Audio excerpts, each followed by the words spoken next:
How's it going, everybody? How you loving the weather today?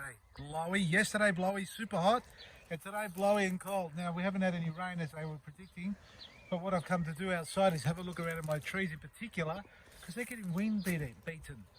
It's all over the place. You can see they're stripping the foliage up here.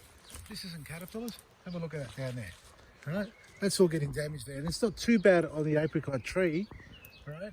But down here, this, I've shown you this before, heat stress, high winds and heat stress, and we've got a lot of suckers.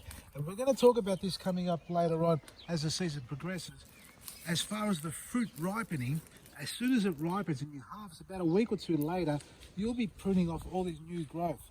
This growth here, if you were to prune it in summertime, it's the best time. So if you're looking to develop a structural tree, like get the size of the tree developing nice and big, you prune it in winter so you get the spring growth. But if you're looking to develop fruit and fruit bearing spurs and more fruit on the tree, you prune it late summer, early autumn, after you've harvested your fruit, and that way you contain the tree. It gives it time, 3 months or so, to settle down after the prune, so that by the time springtime comes, rather than bursting out into foliage, you actually get fruit.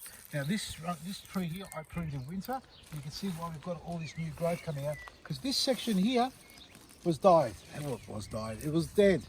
Good English, huh, Vasily? So this part here died off. We had to cut it off. We put a bit of hydrated lime, and you can see how we've got all this new growth coming up. But while you're down there, have a look at this down here. Also, if you're going to do anything this time of the year, go out and check out all the suckers coming up out of the base. So after you got your fruit, you'll see a little bit of growth.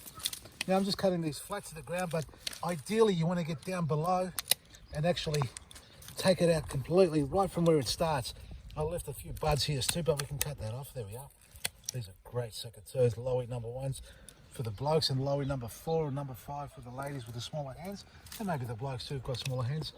So clean them all off, get all the suckers out, all the way around like that. Any more around here? Probably. And once they're gone, at least the energy goes back up to the top of the tree rather than down here. And as the season develops, we're going to go through pruning off the top and thinning out the tree so we can get a better structural integrity and more fruit out of the tree as well.